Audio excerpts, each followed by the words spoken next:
Hey, how's it going? Okay, today I'm putting bracing on Carla's top and Engelmann spruce top, Engelmann spruce bracing. And I'm using the Solera, which is a pretty traditional way of doing the Spanish guitar.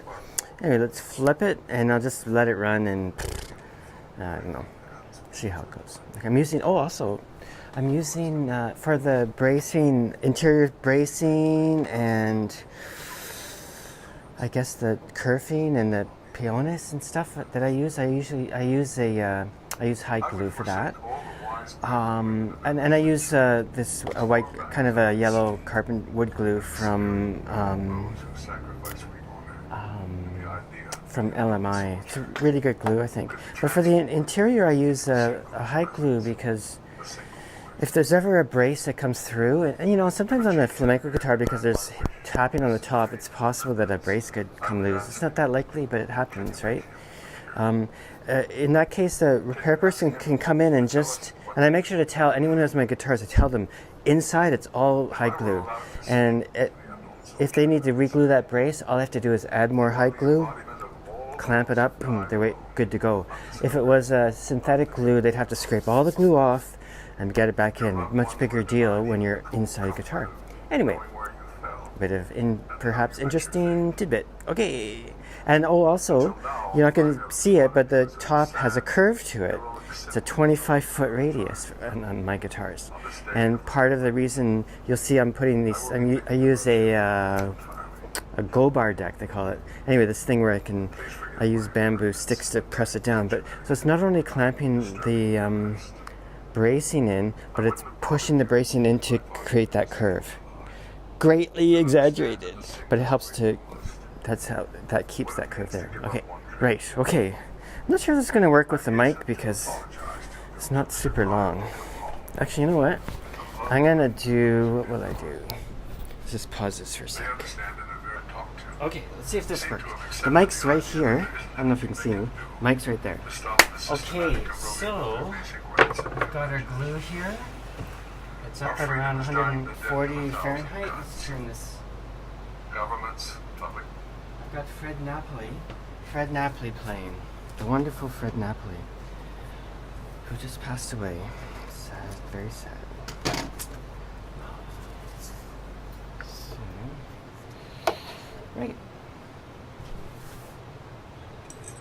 Okay. Hide glue, you have to work very quickly.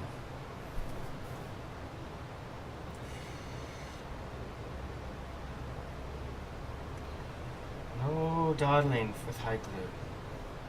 It dries and sets in seconds, you know?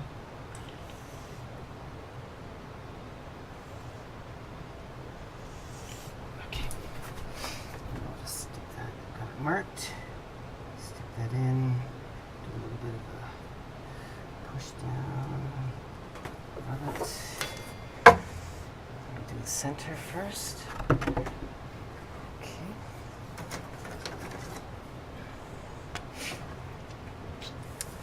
See how these sticks clamp it down. It's a brilliant system, actually. I think it's fairly traditional, but I don't know exactly. A lot of people use them, though, that's for sure. A lot of people use this. I mean, I'm using bamboo. You can buy fiberglass sticks and stuff that work really well. Better, maybe, I don't know. But the bamboo is free and handy, and I have to replace it every now and then. Okay. What am I gonna do? Okay, so one thing I forgot to prepare is a little stick. Split that out. Dun, dun, dun. Great. That should do. This is really just to clear out the glue that gets squeezed out.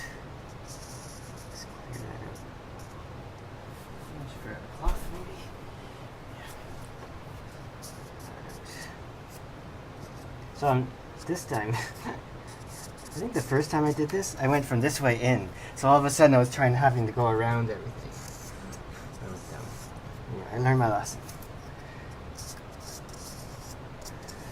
Okay, that's good. That's one. Bingo. Okay, next one.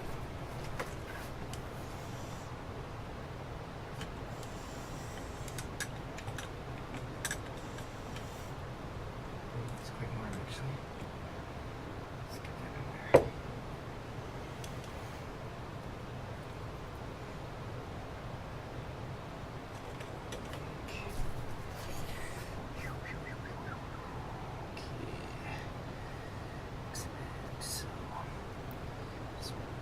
Forth and we'll kind of grab. Okay? High glue is really amazing. This.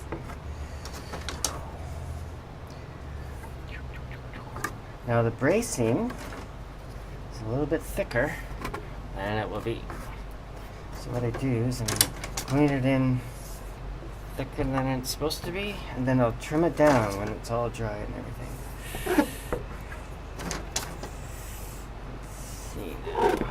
It's kind of long. I don't want to put too much pressure on, eh?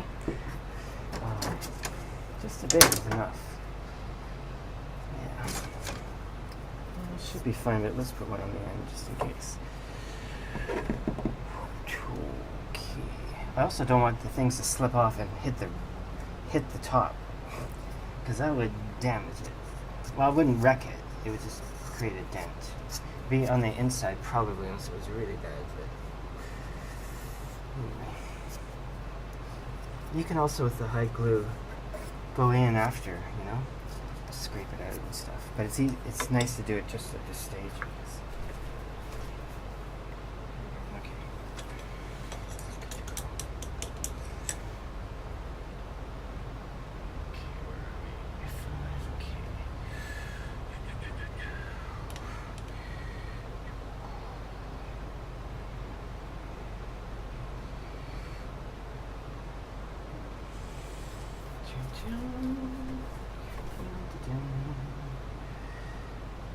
And when I shape the braces ahead of time, and I do that on the Solera because I've carved out the Solera. But there's a couple of ways of doing it, right? Like you could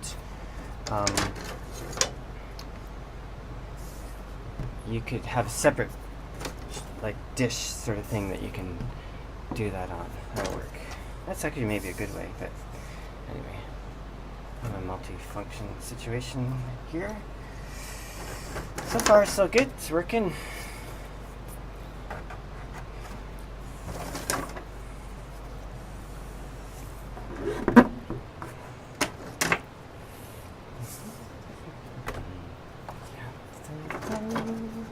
Oops, that's a little bit on the edge.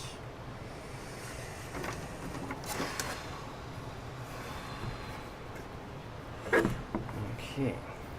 So it moves along quite quickly once you get rolling, you know?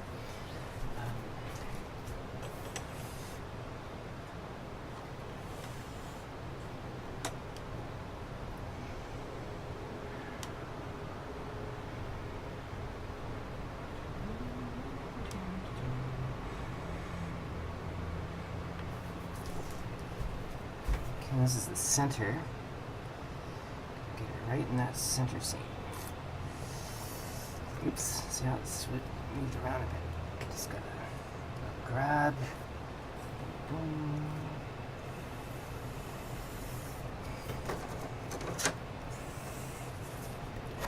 What do they call that? Oh, a rubbed joint it's called. Where you just move it back and forth. Move the pieces back and forth, and then you can feel it grab, you know? It's good, works well. That works mostly with high glue, but yeah, you might a little bit with the white glue too, I think. It's just that it doesn't grab in the same speed and way, but sometimes I'll do that with the white glue.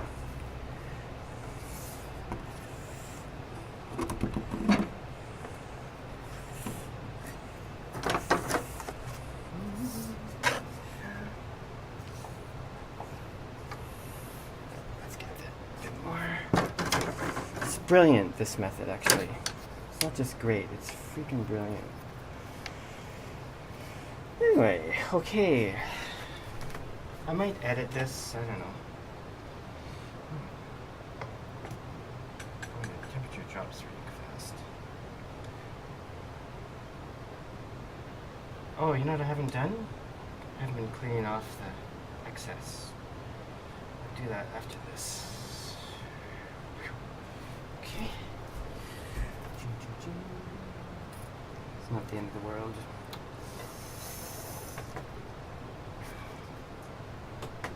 Okay. Cry me a river. Cry.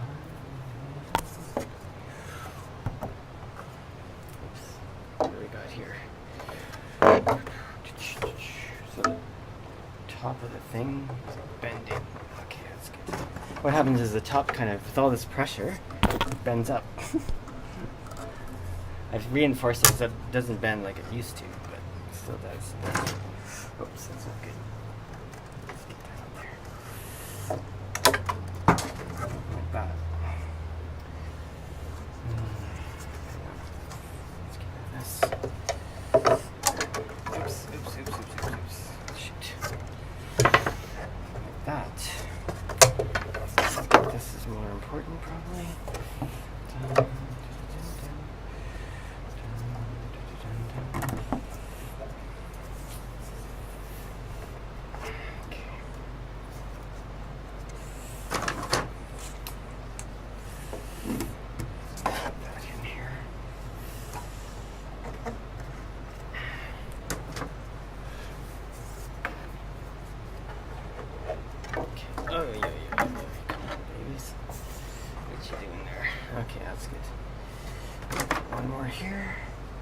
Yeah, so it doesn't take much to overdo the top.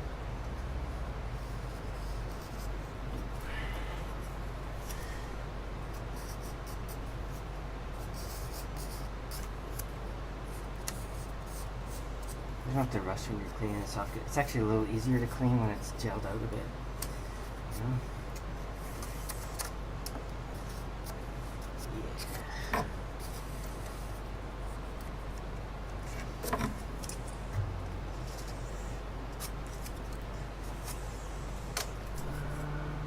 Pretty good, almost a bit in there.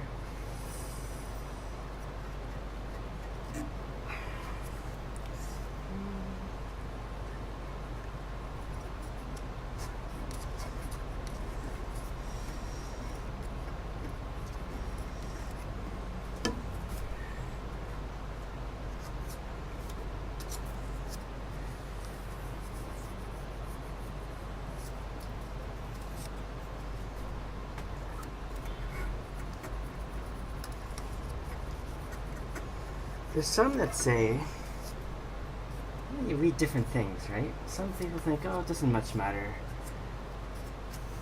Some people say, oh, hide glue is, well, it's great glue. I mean, they've been using it for hundreds of years, right? For one thing. How are we doing here? Oh, that's okay.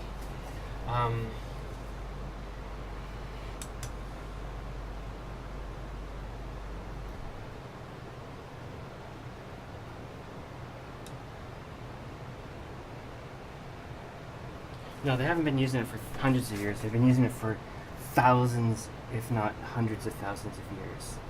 I'm sure that in the good old hunter-gatherer days that hide glue was used.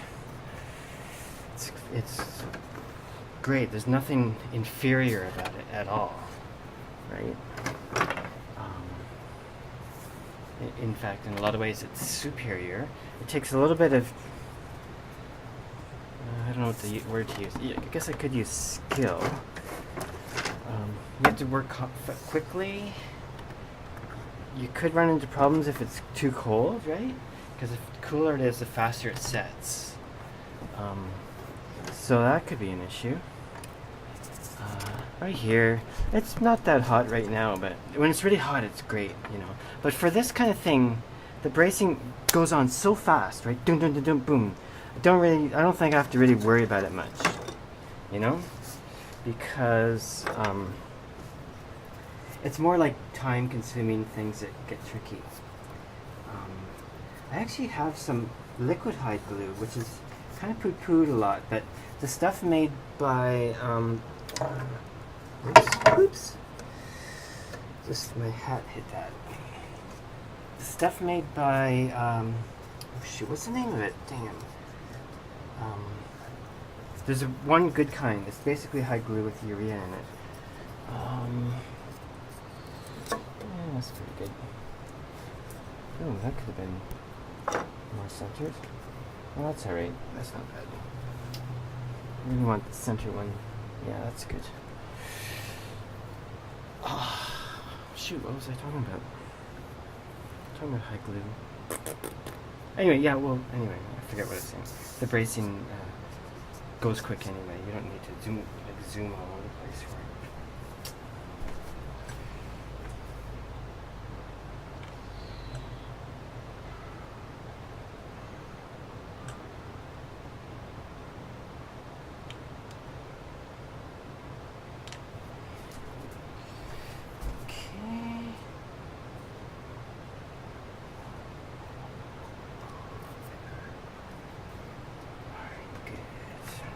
In. I'll probably stop after this. I got more to do.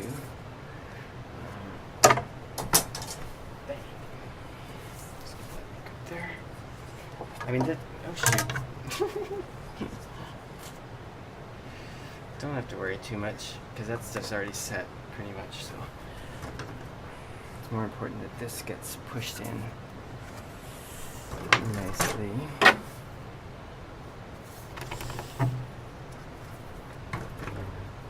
Oh, I was talking about the liquid high glue. Yeah, it's Jesus Christ. Sorry, it's just slipped my brain. I've used it so much. It's made by someone in the States, an amazing marquetry guy, and he developed this high glue that has a long open time, like 45 minutes or something, which is, you know, like regular high glue has an open time of like 15 seconds, you know? That's too long.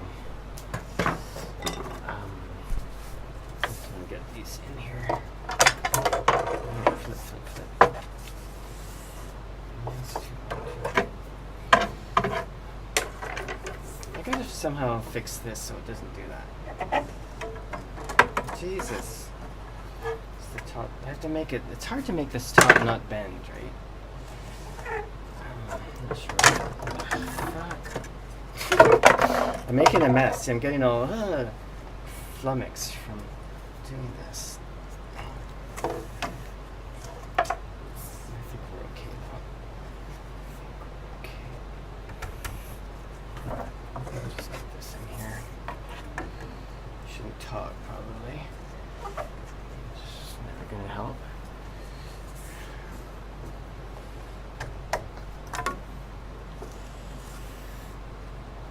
Okay, I think that's pretty good.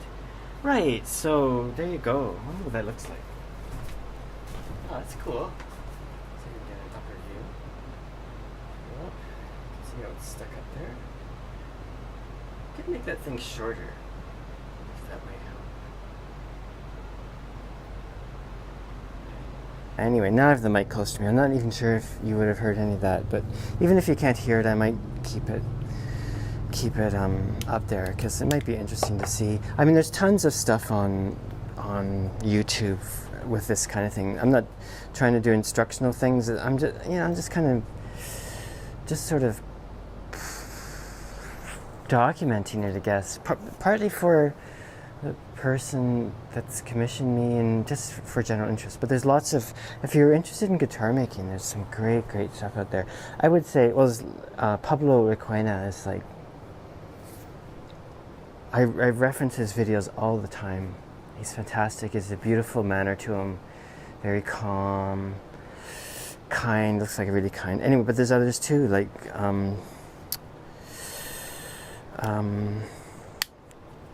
Robert O'Brien. Is it Robert O'Brien? I think so. He has some great videos too. Anyway, there's lots. Just need to look it up. There's lots of stuff, and Romanios. There's some great videos with him too. He's an older generation maker. Tons of stuff out there. Anyway, if you want to make one, just do it. It's a wonderful thing to make your own instrument if you want to. You don't have to. Okay, hope everyone's doing well. Ciao.